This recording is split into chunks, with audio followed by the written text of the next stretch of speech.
Hello, everyone. This is Tom Fox, and I'd like to welcome you to another episode of Popcorn and Compliance, a podcast where, with Jay Rosen, we take a look at movies from the compliance perspective. But before we get to our podcast, have you ever thought about starting your own podcast? Would you like to explore some compliance topic?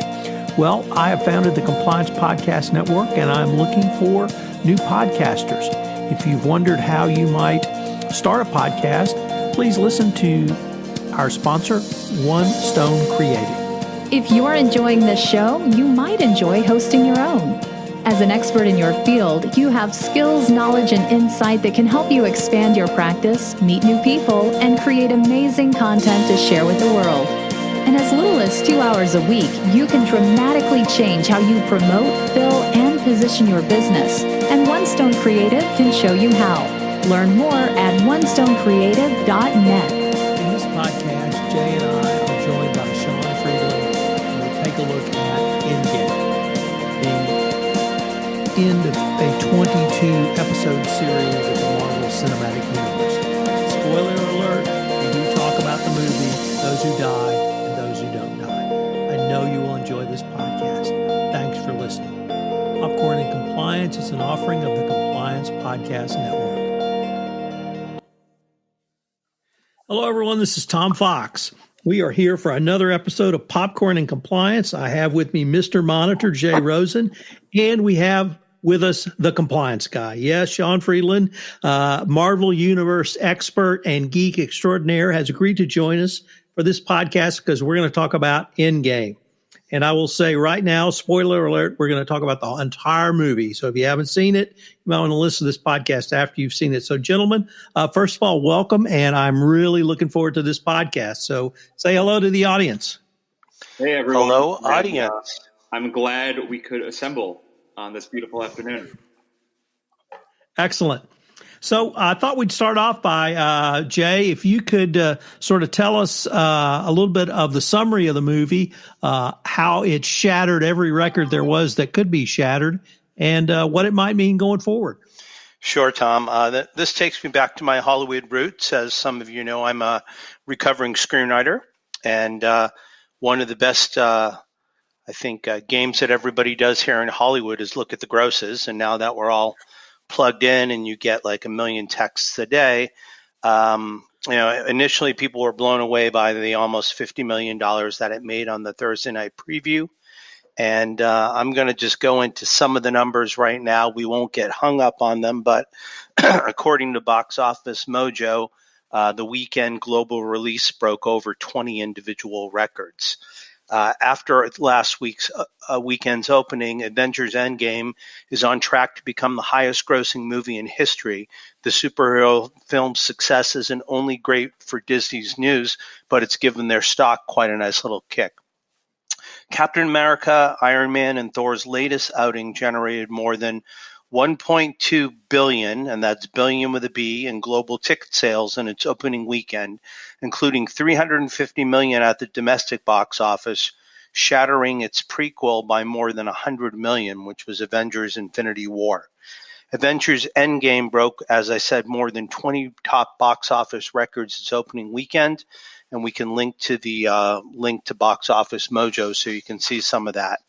The movie builds on a strong start, and it could ultimately generate 3.15 billion in theatrical revenue worldwide, according to Jessica Reif-Ehrlich, an analyst with Bank of America. Endgame could be positioned to generate 2.7 to 3.5 billion in ultimate worldwide box office, potentially the largest film at all time, should it surpass Avatar's 2.8 billion, she wrote in a research note. Her financial model suggests that the movie's box office takings could translate into 945 million in profit for Disney after it gives its cinema partners their cut. Combined with 298 million from other revenue streams such as TV licensing, Blu-ray sales, and other tax and other payments, Disney's Avengers Endgame could end up with a profit, that's a profit, not a gross, of 1.06 billion, and Disney earned $2.5 billion after-tax profit last year, ending September 2018. So in other words, Disney's eventual profit from this one single movie could equal 44% of total earnings from all of its movies, shows, musicals, cruises, theme parks, merchandise, toys and videos from last year. And that's before all other sequels coming from Disney this year. We have a live action Lion King. We have a live action Aladdin with Will Smith playing the genie. And we also have Toy Story 4, which I'm very much looking forward to on my birthday on June 21st. So those are the numbers, gentlemen. Any observations on your part? I've always loved box office weekend totals, and it's amazing to me that, when the first superhero movies came out, not necessarily the Marvel Cinematic Universe, but the first X-Men or the first Spider-Man with Tobey Maguire, those numbers broke records when they came out, records that were originally set by Titanic and movies like that. And the opening weekend box office totals were somewhere in the mid 100 million range. Like 150 million was perhaps the 3-day opening record, something around that. And now everything just is so far ahead of what those numbers were. For this movie to have a $350 million domestic opening weekend, I mean, it's hard to believe that's even possible, reflecting on what the opening weekend totals used to be. The fact that it exceeded its predecessor, Infinity War, by 100 million. Where are they finding 100 million more dollars of people that want to see this movie and haven't seen the other ones? It's truly incredible. So to that point, Sean, one of the treatises I read said that even with the opening gross, that was only 11% of the movie watching public in both the United States and Canada. So apparently there's quite room for growth. Jay, you significantly forgot to mention the final part 9 of the Star Wars Nine-tology will be released in December as well. So Disney's probably going to have a very, very, very, very, very, very, very, very, very, very good year. What does that? What do you think that does for the entire industry? Does everyone from the person slinging popcorn all the way up to Robert Iger benefit from this? I think this date has been circled on the calendar for a long time. Box office tends to lag the prior year for the first quarter. If you noticed, besides maybe Silence of the Lamb that came out on Valentine's Day over 20 years ago, there are not a lot of big box office participants coming out in January, February, March. It's usually a chance for the studio to clean out some old inventory and put it up there. So I think box office is lagging about 14 or 16% coming into this weekend.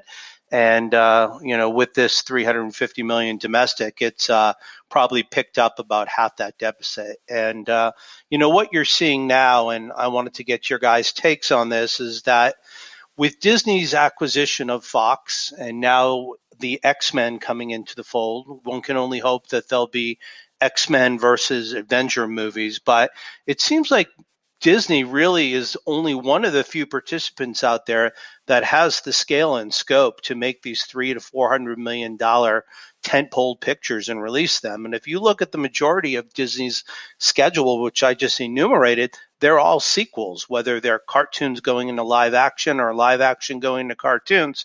But I think we're getting into an inflection point here, and Disney has just been masterful with giving the Marvel folks the runway and the ability to put together a 22-episode saga and build to the weekend box office that we had. So I think it's pretty impressive, and we haven't seen anything like that in Hollywood for a while.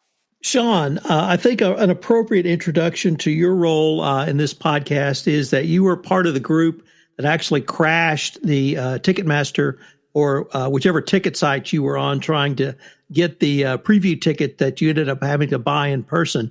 You were there, I think you told me, at 9:30 Thursday night to see one of the first viewings of this show. And I guess what I really wanted your thoughts on, how does this movie, Endgame, not only fit into the Marvel Cinematic Universe, but really end, as Jay said, a 22-picture run? Yeah, Tom, that's right. When tickets went on sale for Endgame, the earliest kind of launch of the pre-sale advanced tickets, I have AMC A-List, and I was trying to buy tickets on AMC's website. And, I mean, the movie literally crashed their website, their mobile app.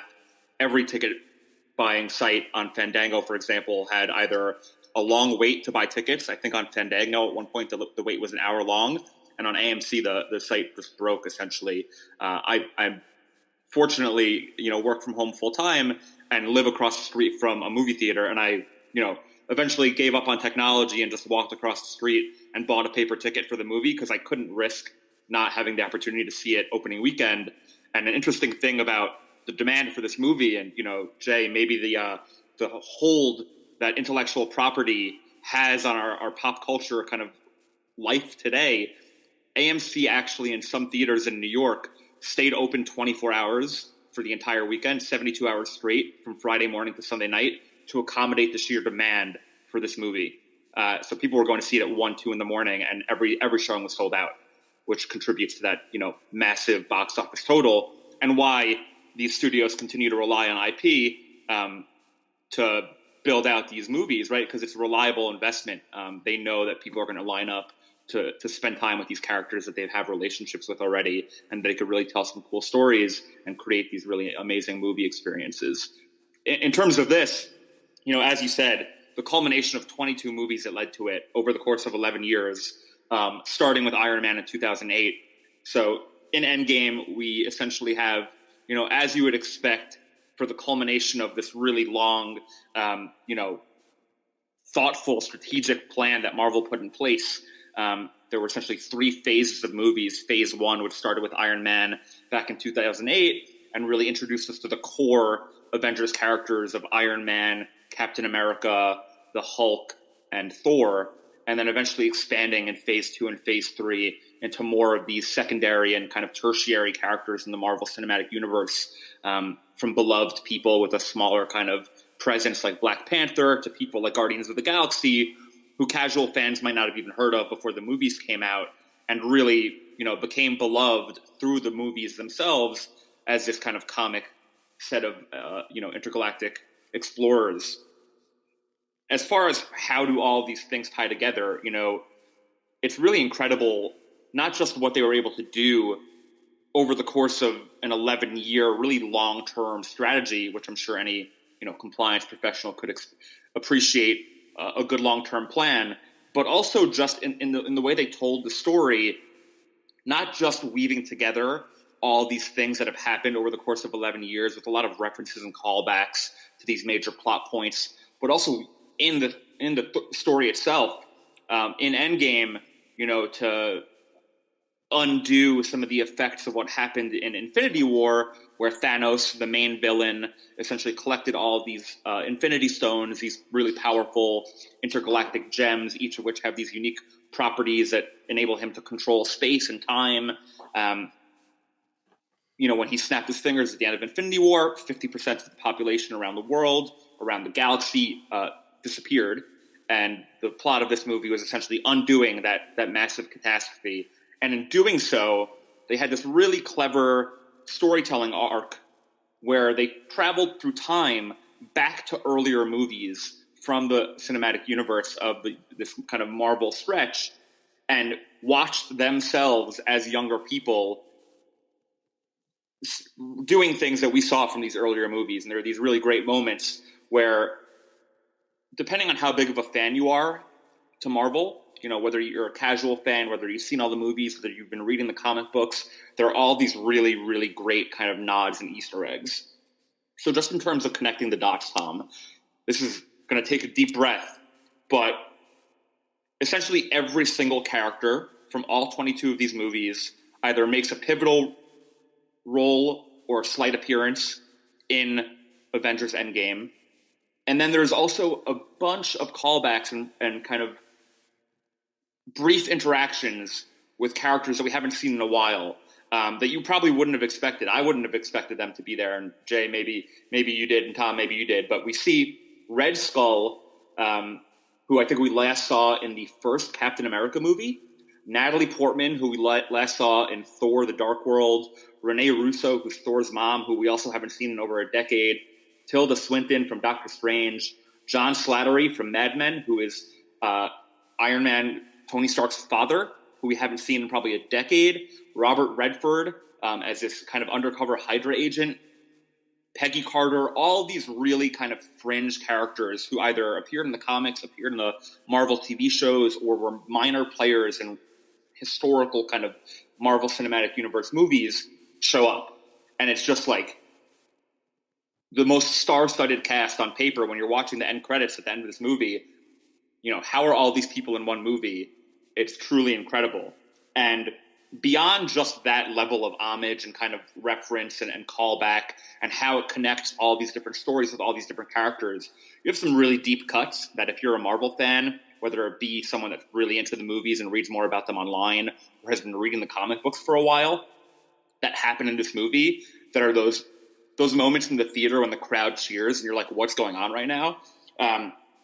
Captain America holding Mjolnir, which is Thor's hammer, is kind of this like iconic event in the comic books that happens. And I'm sure there are a lot of people that have been waiting to see this image in the movie of Captain America holding Thor's hammer. And that happens. There's a great callback to an elevator scene in a Captain America movie where Captain America enters an elevator with a bunch of undercover Hydra agents. Hydra is this kind of terrorist, kind of very similar to Germany World War II group with evil intentions. And in this original scene, he beats up all of them in the elevator, and it's really funny. And in this kind of reference back to that scene in this movie, they do a great job touching on a storyline from the comic books where Captain America is undercover as a Hydra agent, essentially as a villain. And he kind of walks into the elevator. You think they're going to do this scene again with the big battle. And he leans over to Robert Redford and whispers in his ear, like, I'm working for you guys. Don't worry about it. Hail Hydra. And that was one of those things in the comic books. There was a page of Captain America saying Hail Hydra that people were like, how could Captain America be a bad guy? And now it happens in the movie. And if you're into that and you've been paying attention, these are moments that really have immensely satisfying payouts. So they did a great job tying it together at the most basic level, connecting the plot from all these different movies into a holistic story with little Easter eggs from the movies and then really deep cuts for the comic book fans. So, Sean, in terms of really tying it all together as a bow in the end, did you feel satisfied when you walked out? I did. There are a few different endings, a few different kind of payoffs for the different characters in the movie that I felt were all kind of deeply satisfying. Whether or not you like the way they got there, I thought the time travel itself was a little confusing. It was fun, but the logistics of time travel in any movie, anytime you try to explain the science behind time travel, you could always lose a few people. But satisfying conclusion, I mean, we have Thor flying off with the Guardians of the Galaxy for hopefully as Guardians of the Galaxy, the next movie in that kind of series, which will be really fun. Great chemistry between those cast members.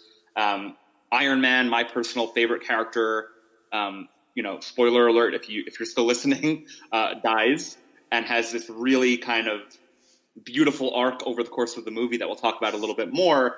But his kind of death is done in a really beautiful way, and they have this really fitting funeral, and that kind of ties together his entire arc over the course of these 11 years. Obviously, Iron Man was the first Avengers movie, and then Captain America, who I think has a very beautiful ending. Tom, I know that you're pretty fond of that. If you want to talk about it a little bit, I thought that they really, there's probably never been more pressure on a group of people to nail a movie.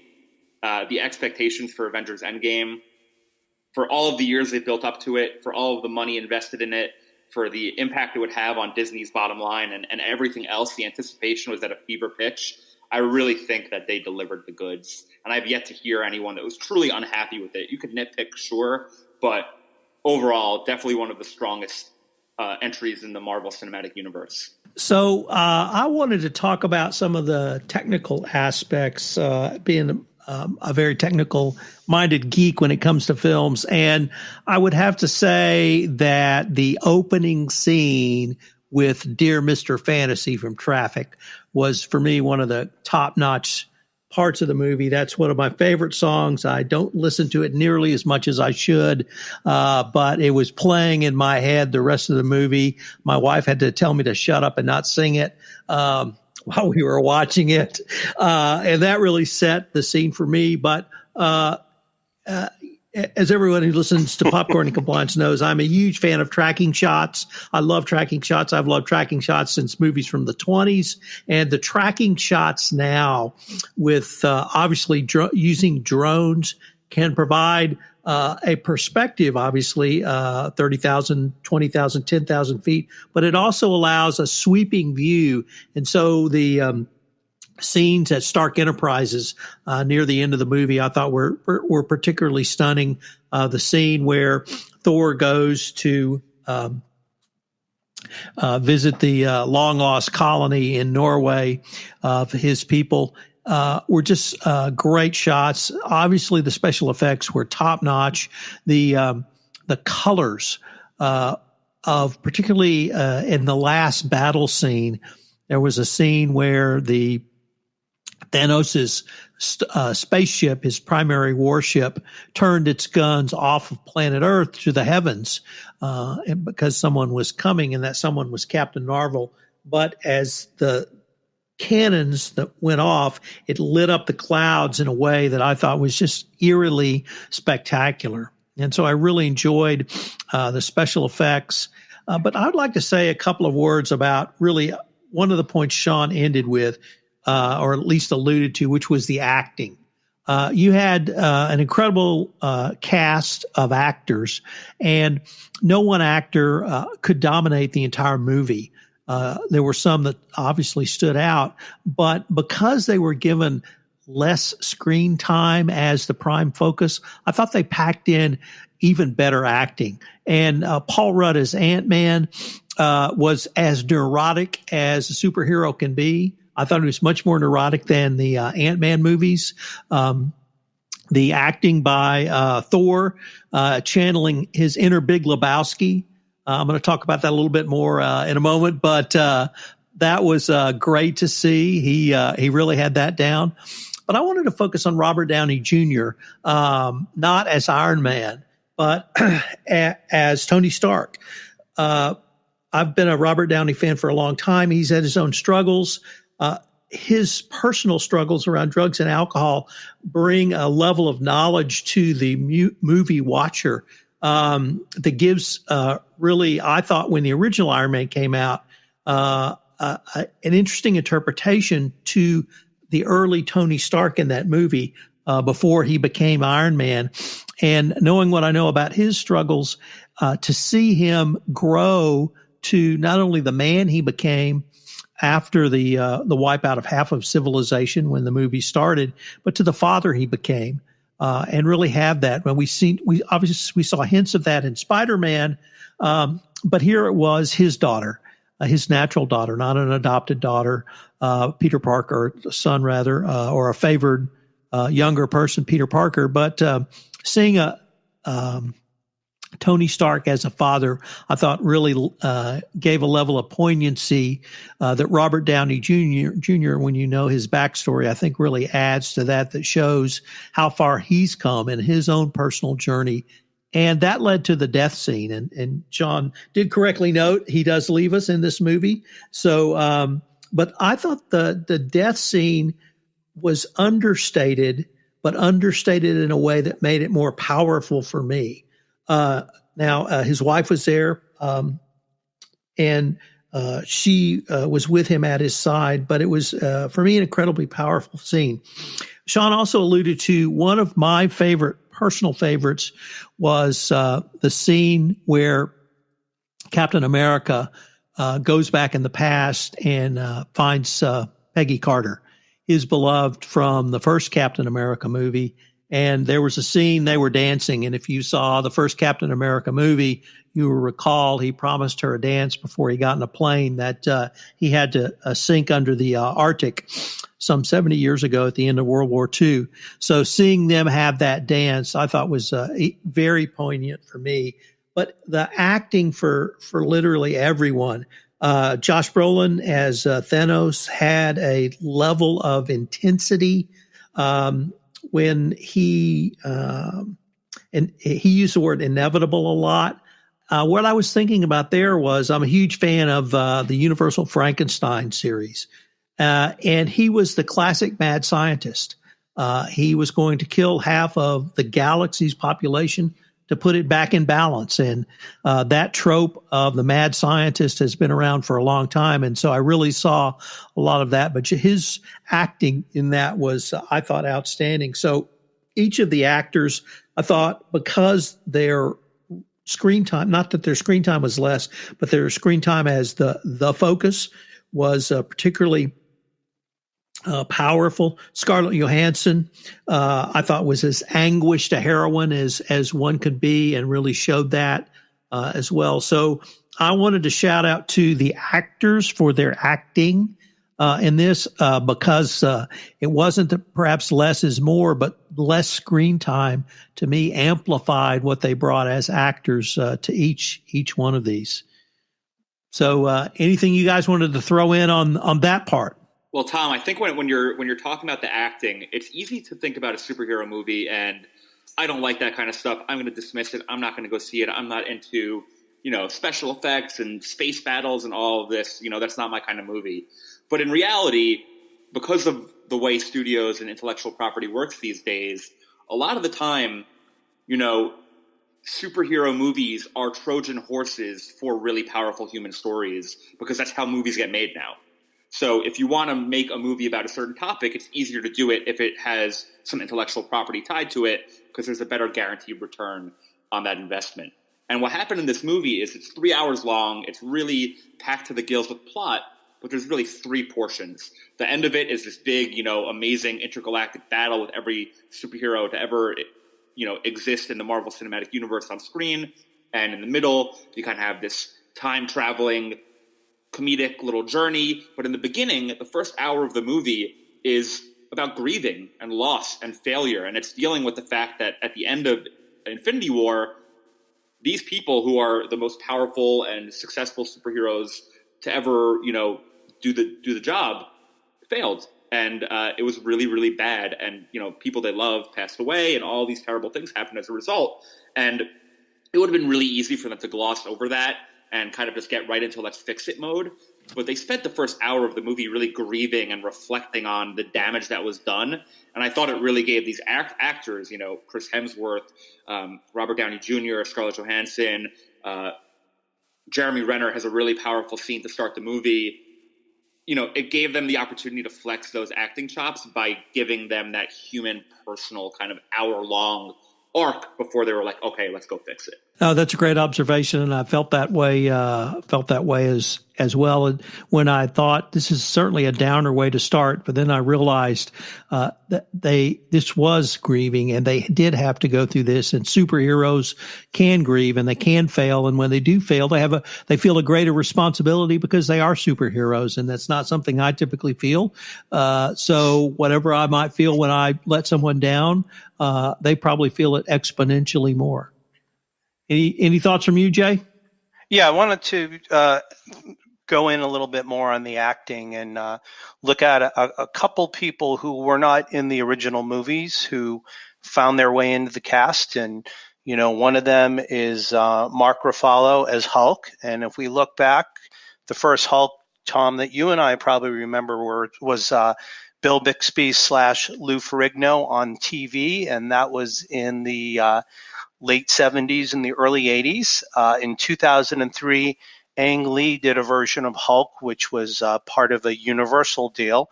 And Eric Bana, B-A-N-A, an Australian actor who has done a lot of action movies and has done some very serious dramas, just wasn't quite able to capture the necessary slash between comedy and drama that you need for the role. Then Edward Norton did it in The Incredible Hulk in 2008, and then he was expecting to come back in a subsequent movie, and he was not invited back, and instead he was replaced by Mark Ruffalo. So it shows that casting, and also there was a different roadie in the original Iron Man movie, and that roadie got replaced by Don Cheadle. So it shows that the people who are making these movies are not afraid to mix up the process if they're not getting what they want. So I think if you look at this, if we want to take a little bit of a compliance look at this, it's really important to get the right team. And the vision that Sean referred to over these 22 movies gave the producers the confidence to go with what they wanted to do, to get the right actors who would tell the right story and get us to invest 10 plus years of our life. So kudos to them, and kudos to Mark Ruffalo for being the best Hulk in this series. So, gents, now I'd like to turn to one of the Marvel characters that was personal to you for whatever reason, and maybe spend a few minutes talking about that character and why that character was particularly significant to you, either over the course of this series or in this movie. So, Sean, you want to start us off? Yeah, I chose Iron Man, and I chose Iron Man because he was always one of my favorite superheroes growing up, and really he started this whole journey, right? He was the Iron Man in 2008. I remember seeing it. I was in college, believe it or not, and I remember the exact theater. I remember who I went with and where I sat, and it was such a kind of bold proclamation of like this superhero era that we were about to embark upon. And it was so fun, and he was so perfectly cast, and it really just, I loved the Marvel movies, since then, and I had high expectations going in as a reader of the comic books and watcher of the cartoons growing up. And to me, it was just like, wow, they really nailed this. This is so cool to see this on a big screen actually exist. And in the movie, in Avengers Endgame, Iron Man is really kind of holding on his shoulders the consequences of every decision that's happened throughout the series, throughout these kind of 11 years and 22 movies. He feels this kind of burden, and I can't personally relate to it to the extent that he does, but we've all kind of done things that we regret in the past or wish we can go back in time and maybe change a decision that didn't go our way, and it weighs on us sometimes. And to me, in the first Avengers movie, he feels responsible when the aliens essentially and this kind of horde of villains attacks New York, as commanded by Thanos, and it weighs on him. It's in his mind throughout the next, movies and the years to come. And really, as much as it's a team battle and the Avengers are a team, he feels this personal obligation, responsibility to fix it and to do the right thing. And, there's this fun moment where the rest of the Avengers team are trying to figure out how to time travel to go back in time and fix this problem. And Tony Stark alone, in his house, messing around with his daughter in the background, figures out how to travel through time. And he does it so casually that, it's kind of this brilliance that Tony Stark and Iron Man's character has, is this kind of genius billionaire character.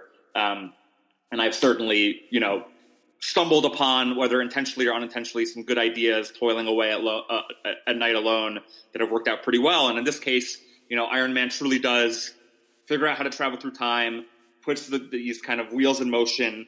And, throughout this kind of journey, he, there is such kind of emotional depth to his character and what he's trying to do. He wants to, bring Spider-Man back, who died in the movie before, who, disappeared when Thanos snapped. And he feels his personal responsibility for that loss and really wants to fix it. When he travels back in time, he encounters his father. And, Tony Stark's father, for those of you who don't know, who started Stark Industries, was a very career-oriented man, died young, through a series of events that you ultimately learn was Bucky Barnes, Winter Soldier, kills Tony's father in the 70s because he was, creating some weapons that the villains in this movie in the past didn't want to get out.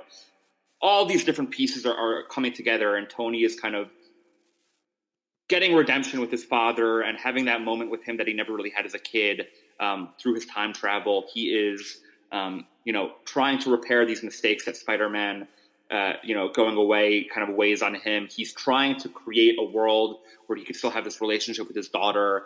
And, he's married to Pepper Potts, who is Gwyneth Paltrow's character, his longtime assistant love interest. So there's just all these really deep long-term payoffs and emotional connections that are weighing on him, that he really wants to kind of do the right thing. And really, you know, whether it's him as an individual or the Avengers as a team, you know, he feels the responsibility to fix it. And ultimately at the end, you know, he has the chance and he gets to do it. And his closing lines before he dies, as he's, you know, facing Thanos, and he essentially pulls a little switcheroo on Thanos's gauntlet, gets it, snaps his fingers, and undoes what Thanos did. But the sheer kind of galactic intensity of these Infinity Stones and the power that they come with, you know, kill him essentially when he sacrifices himself to fix everything that went wrong. And his closing words to Thanos says to him, "I am inevitable." And then Tony Stark rebukes, "I am Iron Man." And "I am Iron Man" are the words that he kind of says. Those are his closing words in Iron Man 1. And then it, you know, fade to credits. And, you know, for a long time, he was battling with this kind of personal identity crisis. Am I Iron Man? Am I Tony Stark? What does it mean if I'm Tony? What does it mean if I'm Iron Man? I can't protect the world and raise a daughter and have this kind of relationship simultaneously. So for him to kind of accept who he was and lean into it as hard as he could to the point that he dies, but ultimately saves everyone he cares about, you know, it was just a beautiful piece of storytelling that I really thought the Russo brothers, the whole kind of team involved in putting this movie together, and Robert Downey Jr. as an actor really, you know, hit a home run with. Jay, who'd you pick? Well, I want to kind of pick a level of actors, and I think there are three. There's Jeremy Renner, there's Mark Ruffalo, and there's Scarlett Johansson. And, you know, when we look at this film, a lot of these actors may have been stars before or certainly are stars now. But what I really appreciate is I look at these three as more independent actors. That they started off in the indie film world, and for them to come in, they really care about each other. And I think Black Widow really is the emotional connective tissue that keeps all these people together. And I was really struck when she basically would not let Jeremy Renner sacrifice himself, and she took the dive into that chasm and had to kill herself. And just the sacrifice that she gave, again, it's kind of similar to Tony Stark's sacrifice, another sacrifice here, but it also weighed heavily on her that they were not able to save the world the first time around. And I really found that she kind of left the movie too soon for me. She was one of the first major losses. So as that trio, I really appreciated them, and I appreciated Black Widow the most out of that. So I'm going to take mine in a little bit different direction, because I'm going to pick Thor in this movie, but I'm going to pick him for a different reason. Not in my earlier references to The Big Lebowski, but in his just self-wallowing pity. And I'm not sure he was an alcoholic, but he was certainly drinking way too much. And the whole scene where he's in New Asgard and he explains, I think, to the Hulk, who's in the interim phase of both Hulk and Bruce Banner, as he is in this movie, why he can't participate in the new Avengers attempts to go back in time and reacquire the stones and change things. He completely blamed himself for what happened, and he wouldn't allow himself not grieve, but to move through or work through the process. He had friends with him who were introduced to us in the last Thor movie, Ragnarok, and they were enabling him. And they said, "No, you can't say Thanos' name here. Here, have another beer." And so it really struck me that when someone really wallows in that self-pity and they start drinking and they go into that depression, you can go far down that hole of depression. This was not a Big Lebowski moment. Of all the things I thought of the Big Lebowski, depression was not one of them. He had a different outlook on life, even if he did like to tip back a scotch or two. nevertheless, and the physical transformation they put in Chris Hemsworth was pretty stark, if I can use that phrase, pretty stunning. How beer-bellied he had become and out of shape he was, even as the god Thor. So that really struck me. It was a great portrayal of someone, like I said several times already, wallowing self-pity, not willing to get out of it.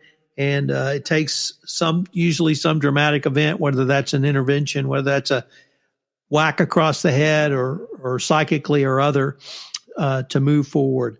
So that really struck me about Thor in that those few scenes. And that scene was probably 3 to 5 minutes long, but it was a very, very, very powerful scene to me. So, gentlemen, we probably rolled through most of our time here, but Sean, as I mentioned to you, we end with a rating, and it's based upon popcorn that you could eat. So, Jay Rosen, do you have a popcorn rating for this movie? I've got the big box of popcorn, and I'm taking my refill right now at the counter so I don't have to come out during the 3 hours. So it's 2 boxes of popcorn for me. So I was going to rate it as an overflow, but for those who have not yet seen it, even after our spoiler alert podcast, this is a 3-hour movie. So you do need, as Jay suggested, 2 boxes to start with. I will say I never once thought the movie slowed. I never once thought, oh my gosh, how far are we into it? In fact, when it was over, I went, wow, that was about the quickest 3 hours I can remember. But my highest rating, 2 boxes of popcorn. Sean, do you have a rating? I do. And Tom, you're totally right. I mean, 3 hours of this versus 3 hours of Titanic, I don't think they move at the same speed. I give this a full bucket of popcorn. It's not overflowing. There's not 2 of them. I'm going to go with 1 full bucket. I thought it was really good. It really delivered on everything they built towards, and there were some great moments. You know, I think I liked Infinity War a little bit more. I wouldn't say it's my favorite movie in the Marvel Cinematic Universe. But, you know, aside from a few nitpicks here and there, it was pretty awesome, and I would highly recommend it to anyone, really. I mean, it's a generational event on screen, and, you know, to miss it would be a shame. It's pretty awesome.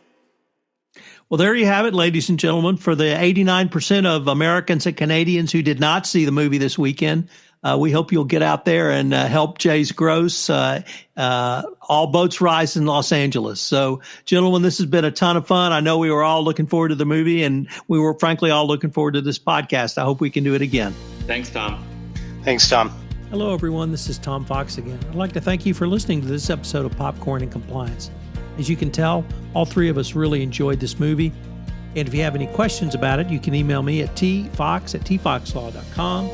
Sean Friedlin's at sean.friedlin@hanzo.com. And Jay Rosen is at jrosen@affiliatedmonitors.com. I hope you will join Jay and I again, and perhaps Sean again at some point in the future. We certainly enjoyed having him. But Jay and I will be back for another episode of Popcorn and Compliance. Popcorn and Compliance is an offering of the Compliance Podcast Network.